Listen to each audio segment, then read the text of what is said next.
Definitely.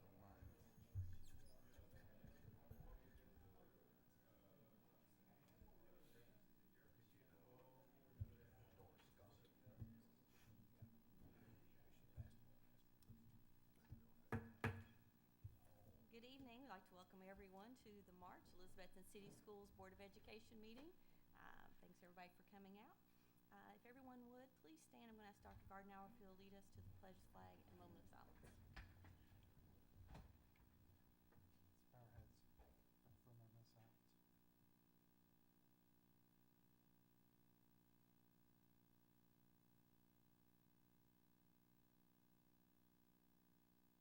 Thank you. Attention, salute, pledge. I pledge allegiance to the flag of the United States of America and to the republic for which it stands, one nation, under God, indivisible, with liberty and justice for all.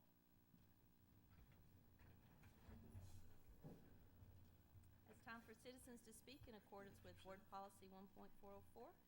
Anyone wishing to address the board, please come forward and state your name and address. Seeing none, we are going to move on to our time of recognition, and I'm going to turn this over to Dr. Gardner. Well, this evening, if Bo will come up here, we'll get a picture of him in just a second. But tonight, we want to recognize Bo Pless. He is a fantastic human being. He is... Takes after his mother. Yeah, yes, exactly. Exactly. He is a nice Wonger Scholar. He is now a Jeans Scholar. He'll be attending Milligan College, and we're so very thankful for that. A lot of prayer went into that. And one of the things that's going to happen for Bo coming up is he'll be one of the first class that's going to be in Milligan's new engineering program that they're starting. So we're really excited to see how he'll flourish. Tonight, also, it's kind of a neat thing. This Friday, we'll be taking Bo with us to the legislative breakfast, and he's being sponsored by Sam Laporte from the community to go to that with us, which I think is a great thing. So we're going to show him off, and we're going to give him an opportunity to meet some very important people from our community, and we want them to meet him because he's a great one. So he is our nice Wonger Scholar, and we're so very proud of him and everything he's accomplished while he's been here. He's a fantastic athlete, fantastic person, and we're just so very proud of Bo. So we'll get a picture of him.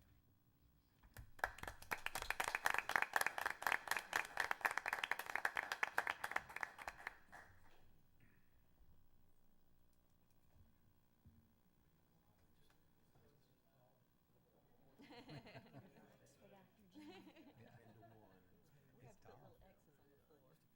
I like to stand next to tall guys. You should go out I there. know. I know.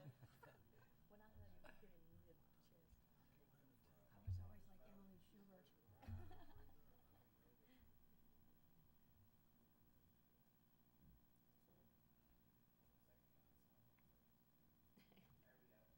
Good luck in the ball game, Bo. Good luck. Thank you.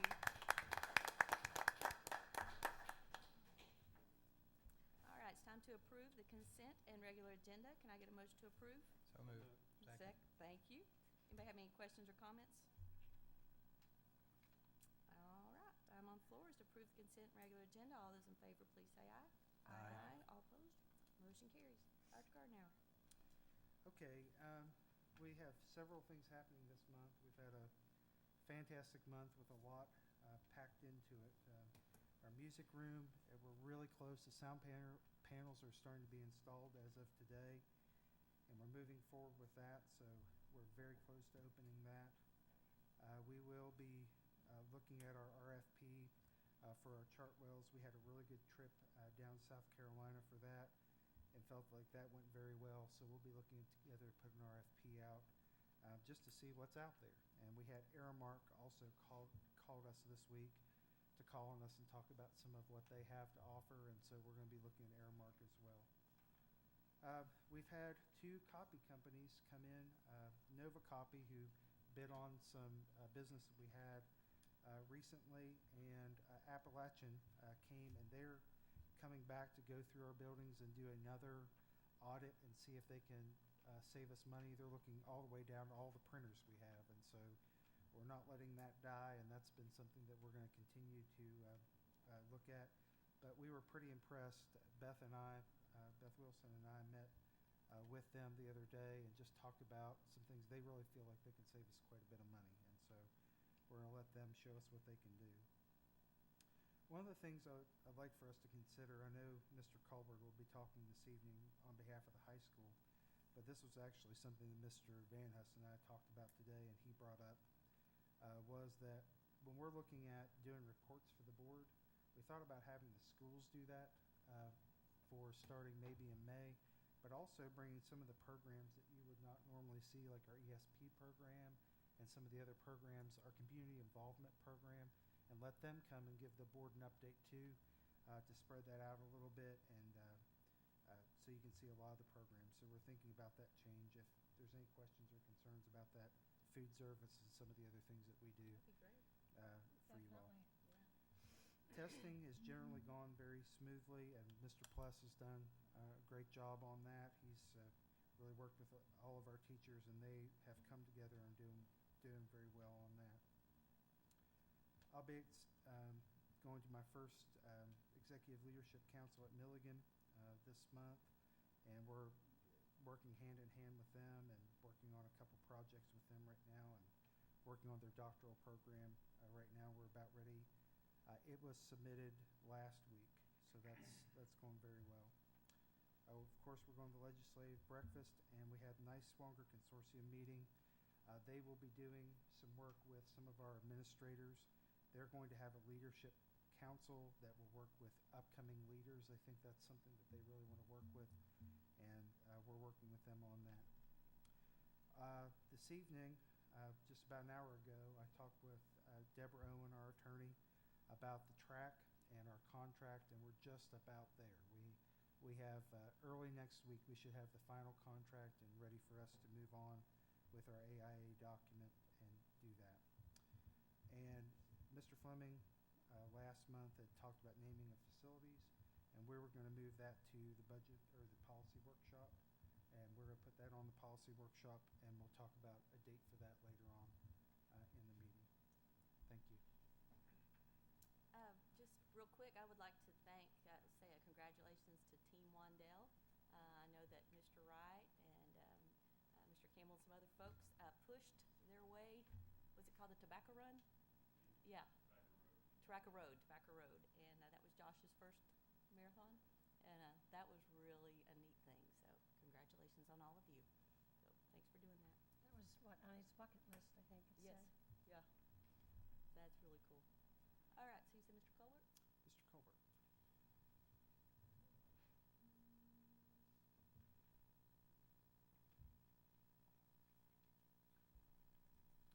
And I know your agenda says, Mr. Wright, so sorry, instead of Butch Jones look-alike, you get the Philip Fulmer look-alike. Mr. Colbert, we miss you. Yeah, if I'd wear orange and lose 25 pounds, I think I could look like him. CTE, Mr. Wright asked me if I talk about CTE, and of course I will anytime, anywhere. This is what I'm a strong advocate for right now. In the last several years, we have stayed around 20 different programs of study. The State Department has it broken up across, again, this is the old vocational education stuff. Change the name. We keep changing the name. Last summer, we changed it 3 times in 1 month. So my apologies. I won't go into the boring part of why they keep changing the name. But basically what they're trying to do is match what students are offered to the job market in our area and to what we can even provide as it relates to the TCAP facility, Northeast State, ETSU, Milligan, all of our local post-secondary institutions. And we have them broken up into 10 different career clusters. We offer 10 out of the 16 the state offers. And then for programs of study, I don't remember how many the state offers total, but again, we have about 20 different things, and I won't read through the whole list. Travis Hurley wanted me to hurry. But moving on, I'll tell you that we got monitored in October, and the way we get monitored, there's 10 different areas that they look at as far as, again, I mentioned the job market data. We have to provide that to make sure the courses that we're offering to our students, there really are jobs in our area for that. Also, we have to provide standards going across the curriculum. We are supposed to work with the gen ed teachers on different standards, especially math and language arts, as we get judged by the State Department on that. All the students that take what we used to call course exams, how those students do for CTE get compared to the students in our building that are not taking any CTE courses, and we're trying to improve in those areas, especially in math. That was one of our target goals for this year. We also get judged based on how our students do as far as non-traditional placements. The high school's had a great tradition in that because we do have a lot of guys that take culinary arts. We have a lot of girls that take maintenance, light repair, and automotive. So our numbers have been very high in that lately, although last year they took a dip. So again, that's another one of our goals, that we have to meet all aspects of industry. We have to have advisory panels, and teachers meet with different people from the business industry. We host meetings to get them into our building and give us input on the many things that they do. One of the other big things we have to do that we get judged on are what we call CTSOs, which is a fancy way of saying clubs. We have to have so many clubs. The state recommends 7. We do not do TSA, which is similar to Skills USA. We do skills, and we don't do DECA, which is similar to FBLA. But the ones we do are FCCLA, Family, Career, and Community Leaders, Future Business Leaders of America, Future Farmers of America, Health Occupations of America, and then again the Skills USA. Our Skills USA, we even have it broken up in a couple of different areas as far as Mr. Mills does a Top Gun Aviation, and Mr. Preston and Mr. Harden do a CSI support club. So we are very active with all of our clubs. As far as articulation exams, and again, we do, actually, let me back up, we also offer statewide dual credit through criminal justice, and it's not necessarily a CTE class, but we also do it for statistics and for pre-calculus. So those are some other things that I help with at the high school. We have several classes that are dual enrollment through Northeast State. The one that relates to CTE is Advanced Computer Applications. Then we offer several classes. I didn't count them, but I think there's about 10 classes. I'll just read off a couple of these, like Intro to Aviation, Intro to Business, Computer Applications, Intro to Criminal Justice, Cardiovascular Technology, and Medical Terminology, just to name a few, where our students would take the regular classes they always take. We take an exam through Northeast State, and if the students pass the exam, then they get college credit as long as they are enrolled through Northeast State. If they never get enrolled in Northeast State, the disadvantage is that college credit they could have received does get washed away. But again, for statewide dual credit, we offer 3. I mentioned those just a second ago. Seems like there's one other thing. I'll mention this because I think it's going to come up in the next sometime. I'm not sure when. The meeting I went to last week at Sullivan South mentioned the work ethic diploma. We applied for a grant last year and did not get it. Hamlin County got it, and one of the things they had to do was work with local business and industries. So they established what they call the work ethic diploma, and it's not just for Hamlin County. They combined it with, I think, Granger County and Hancock County, but the students can get a point system. The point system goes, and if the students accumulate enough points, then they get this diploma, and they're guaranteed an interview, not necessarily a job, but they're guaranteed an interview at different businesses in that area. Well, several other school systems, including Greenville, Mountain City, were talking about modifying it to fit their needs. Good news, what I learned last week was Niswonger's getting involved, and they want to actually host a database for everybody. So that'll make it real easy for us to figure out who accumulated the points, who is guaranteed the job interview, and so forth.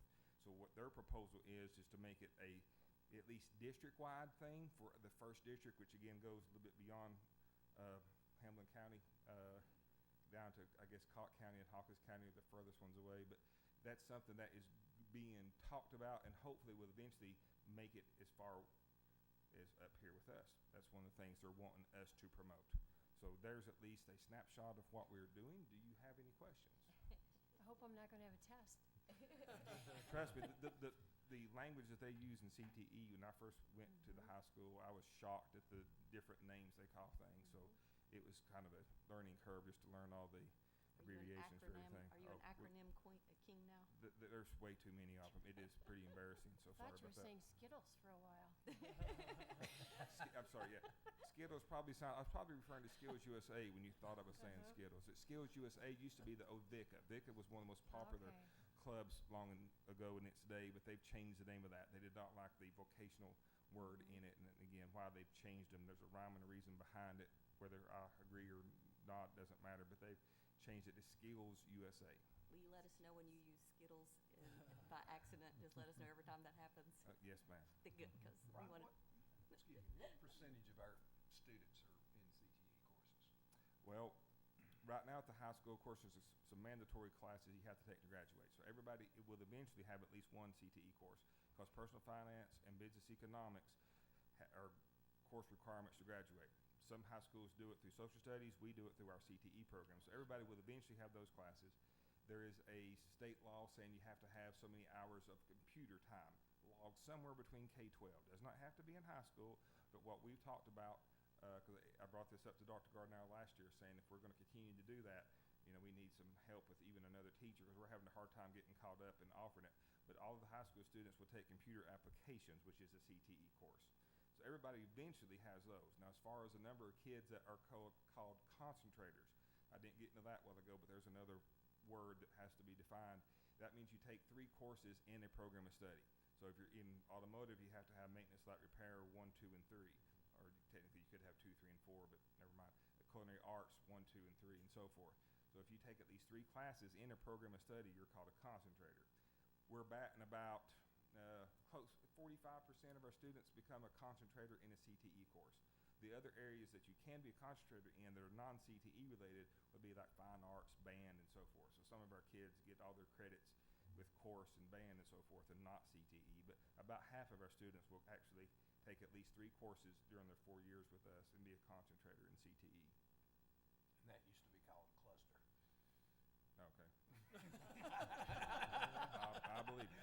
I can't believe all the names. That's unreal. Hey, a few years ago, we purchased the ambulance simulator. Yes. How's the participation? How's that program going? Well, obviously, we have 2 health science teachers that are very good, and we could fill up their classes. They could be split. When we register for kids, that class gets full real quick just because of that. And by the way, again, thank you for that. This board, some time ago, bought the aviation simulator as well. Greenville's thinking about adding aviation. They came up to see our aviation program. They're thinking about adding culinary arts. They wanted to come up and see our stuff. So I will say that Greenville's copying us. So they're wanting to see what we have. Now, I'm not sure. I think they are going to do culinary arts. I'm not sure they're going to do aviation. That's not my decision, obviously. But those are the areas where we have equipment that will at least match what everybody else has, what Paul Lindbergh has. He has a 3-bay garage for, automotive stuff. A lot of schools have bigger stuff, more stuff. So in some areas we just, hard to add on and add equipment, but in some areas we have as much or more than most other schools. Did you start out by saying that we had 20 offerings? We have 20 different programs of study that the high school offers. So that, like automotive would be one. Yes. Okay. Culinary arts, Would be, okay. finance, banking, the office management courses, criminal justice. That's another unusual thing for us. We have 2 criminal justice teachers. Most high schools eventually have gotten on board with that and have at least one. We're the only high school in our district that has 2. And again, those classes fill up really quick. And we think there's actually a job market out there in this area because of the prisons and all the other things that you can do in law enforcement. There's actually a lot of jobs in that area. Coming from Kingsport, I know as a media here, it's a very, very impressive program. Much more impressive than what's offered at Dobbins Bennett. Okay, thanks. Please don't put that in. I stayed in enough trouble. They're still watching. Well, what you're doing is really great. I mean, Yeah. Kids love it, and I know just speaking from my daughter, she, kind of worked her whole schedule around because she really enjoyed the health sciences end of things, and just kind of changed her whole perspective on things. So that hands-on experience in whatever they're interested in, culinary arts or whatever, can't beat it. So. We have some good programs and good teachers. There's 14 You teachers do. at the high school, so I'd be remiss not to mention them. Miss Taylor does a great job managing all the financial stuff for us, so I'll commend them before I go sit down. Anything else? Thank you. Thank you. Thanks. Thank you. All right. Moving on to the regular agenda, we have 2 items tonight. First one is to approve contract with East Tennessee Fire Alarm Incorporated from March 16, 2016 to March 15, 2017 for a cost of $11,700. Can I get a motion to approve? So moved. Thank you. Can I have a second? Second. Thank you. Have any questions or comments about this? When I read through this, I was just wondering, how many times a year do they do they do this? Do they inspect the school? Oh, Mr. Muse is here all the time. Okay. Anytime we have issues, he dispatches, and if it's about 2 o'clock in the morning, we've been having some issues at TA Douglas recently, and if it's 2 o'clock in the morning, he's there with the principal if he can get there, so. But the regular inspection, is that just once a They, week? they come through and do regular inspection on everything yearly, Okay. and then every time that they're there when we're looking at what we have, they'll run tests on the system to make sure that it works and it's working correctly, so normally because there's something wrong, but So you feel like you're getting your money's worth? absolutely. They're fantastic. Ms. Peters, this is no increase in price from last year either. Okay. It stayed the same. Anybody else have any questions or comments? All right, item on the floor is approved contract with East Tennessee Fire Alarm Incorporated for March 16, 2016 to March 15, 2017 for a cost of $11,700.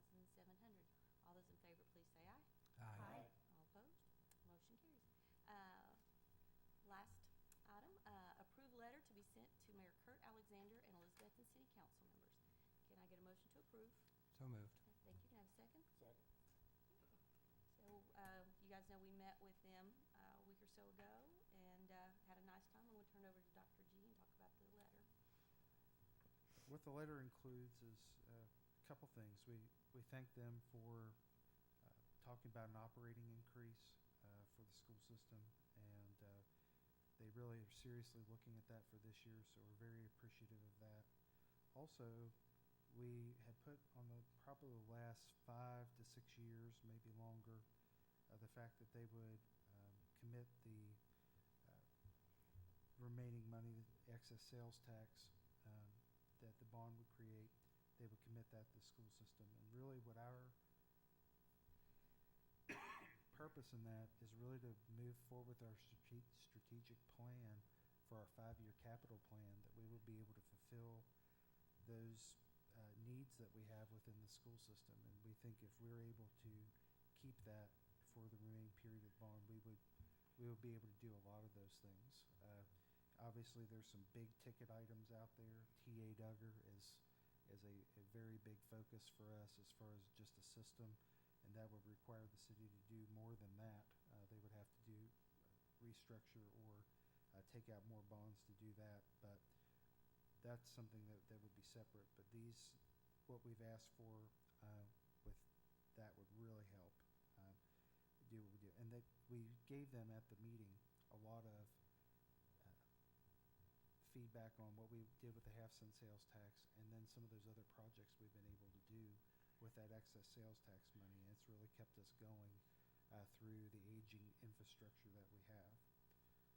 The next part of the letter really covers the old hospital property, and we met with Mr. Kitchens not too awful long ago and discussed even further. We're trying to get some more estimates. We have one hopefully coming in here pretty soon that we think might even be more reasonable than the last. So as soon as that comes in, I think we can really sit down, if the city's willing, sit down and really look at that.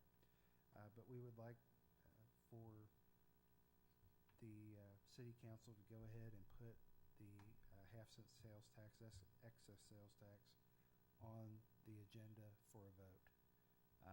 And by doing that, it's just a resolution of support for the fact that the school system went out and, did all the politicking to put that in place, and also that the council would support us in the future with what we've done.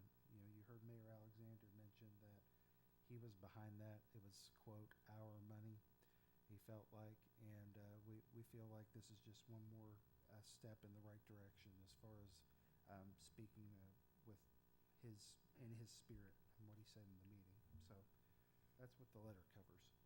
Well, he also said, even though he thought it was a great idea, that with a new council, it could be a moot point. But I think if they do it and it's out there, it's in the right direction. I agree totally. And a resolution is certainly not binding. I mean, a new Right. council could come in and change, but I think if they take that step, I think it's very much the right thing to do. I think it's well stated. I'll also something, you know, you just forget how much change, how quickly things change. There's only two, I believe, only two city council members who were on the council when this happened. I'm the only board member that was here. And so you have to have those people who remember why things happened. And I think the resolution kind of, if they were to do that, would kind of be that reminder of you know, history and plus it also reaffirms to the community that the spirit with which that was intended. What is the life of the current bonds? About 2025. Yeah.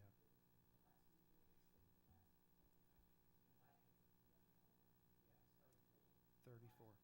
2034. Okay. I think it's well stated. I guess the only question I had is the hospital property. If, of course, we do all this work and a year from now a business wants to buy that, do we have to evacuate immediately, or is there a window there?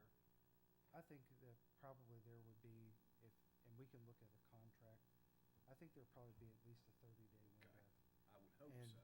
and to Just so try to those make sure. programs can make adequate Yeah. preparations and so forth. Not that something like that's going to happen, but I Well, noticed that's not stated. We do want to make clear that if there's a taxpayer that comes and wants to buy that property, we are definitely willing to vacate the property. You know, we want the best for the city, but also the best for our kids. And I think in the middle, that can all meet and us work on all that together. And like we stated in the meeting, it's been probably about 25 years or so since that property has been used for anything purpose. So if we can use it and put kids on it for a period of time, maybe it'll make it more attractive for someone to buy it. There's just not a lot of green space in the city limits. Right. And every field that we have in the city, you know, recreation, if you ask Mike Maines or anyone over that, they know that every field we have in the whole city is maxed, you know. And so anytime that we can get a little green space for people to use, and our thinking is that the school system could use it, Parks and Rec could use it, and the general public, of course, and the Boys and Girls Club. And so we've talked with the Boys and Girls Club, and they feel that they could also use that piece of property, and they would work with us in this too. Any other questions or comments on the letter? Item on the floor, approved letter to be sent to Mayor Kurt Alexander and Elizabethton City Council members. All those in favor, please say aye. Aye. All opposed? Motion carries. A couple things before we end the meeting. First of all, I want to thank everybody who contacted our legislators about elected superintendents. Thank you for doing that. That failed. It will surface again. It surfaces every year. So we just have to be diligent on that one. And I appreciate the fact that I get things from Ben Torres. I send them out, and I appreciate when you can take a minute and let our legislators know things that we're concerned about. Policy workshops. We've kind of talked about that, and so here's my thought. Usually during the summer, our meetings are kind of quiet. So maybe we could treat that like we do budget workshop, meet an hour early. We could go policy, you know, work on them as long as we can. We can maybe work on those during the summer. It's usually a good time to get some housekeeping done. So maybe we'll tentatively set June, meet an hour prior to, and go over some policies. We definitely need to talk about the social media one. There's probably some others out there. So let's just kind of put that, you know, in the back of our head.